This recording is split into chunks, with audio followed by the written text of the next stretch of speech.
tahu lebih lanjut, lihat video selanjutnya. Hardware. Hardware merupakan salah satu komponen pada komputer yang bisa disentuh dan dilihat secara fisik seperti perangkat-perangkat masukan, perangkat pemproses, maupun perangkat keluaran. Dia dapat bekerja berdasarkan perintah yang ada padanya, yang disebut juga dengan instruction set. Fungsi hardware. 1. Menerima input.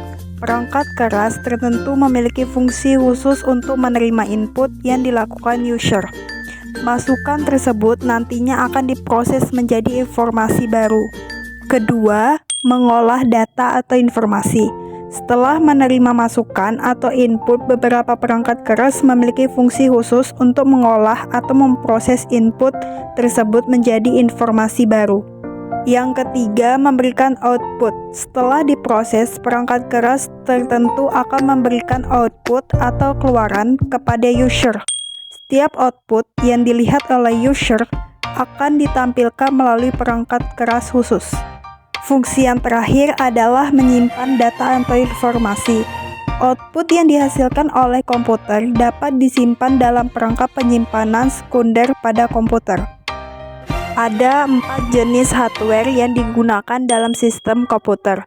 Yang pertama, hardware input, merupakan jenis komponen hardware yang digunakan untuk memasukkan data mentah dan dikategorikan sebagai perangkat input. Hardware input membantu mengelola data seperti teks, gambar, dan rekaman audio visual. Selain itu, jenis perangkat keras ini juga membantu proses transfer file antar komputer. Yang kedua, hardware pemprosesan merupakan komponen inti dari perangkat komputer. Hardware jenis ini mengubah data mentah menjadi informasi yang dapat dibaca sehingga dapat membuat perangkat komputer bekerja sesuai dengan yang diinginkan.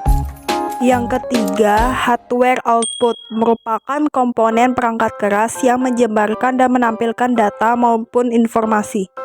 Dan yang terakhir, hardware penyimpanan merupakan komponen tempat penyimpanan data dan informasi. Beberapa contoh hardware input. Yang pertama, mouse. Fungsinya untuk memasukkan data dan perintah ke dalam komputer selain dengan papan ketik. Yang kedua, mikrofon. Berfungsi untuk mengambil data berupa suara ke komputer. Yang ketiga, webcam. Berfungsi sebagai alat pengambil gambar maupun video. Yang terakhir, keyboard berfungsi sebagai alat untuk input data berupa huruf, angka, dan simbol. Selanjutnya, beberapa contoh hardware pemprosesan. Pertama, CPU atau Central Processing Unit berfungsi untuk memproses arahan, melaksanakan pengiraan, dan menguruskan laluan informasi menerusi sistem komputer. Kedua, unit control berfungsi untuk mengontrol operasi CPU dan secara keseluruhan mengontrol komputer sehingga menjadi sinkronisasi kerja antar komponen dalam menjalankan fungsi-fungsi operasinya. Ketiga, register berfungsi untuk menyimpan data saat diolah atau data untuk diproses lebih lanjut. Yang terakhir, unit ALU berfungsi untuk melakukan operasi aritmatika dan operasi logika berdasarkan instruksi yang ditentukan. Beberapa contoh hardware output. Pertama, monitor berfungsi untuk menampilkan informasi visual termasuk teks, gambar, video, dan antarmuka pengguna. Kedua, speaker berfungsi untuk menghasilkan output suara dari komputer yang memungkinkan kita mendengarkan audio, musik, dan efek suara. Yang ketiga, printer berfungsi untuk mencetak dokumen dan gambar dari komputer ke kertas atau media cetak lainnya. Yang terakhir, headphone berfungsi untuk mendengarkan suara atau audio. Yang terakhir, beberapa contoh hardware penyimpanan. Pertama, flash disk berfungsi untuk menyimpan dan memindahkan data dalam berbagai format dalam kapasitas yang cukup besar.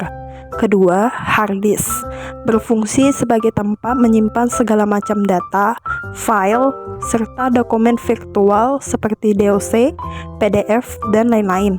Ketiga, dynamic RAM merupakan jenis-jenis RAM yang disegarkan atau refresh oleh Central Processing Unit atau CPU secara berkala agar data yang ada di dalamnya tidak hilang.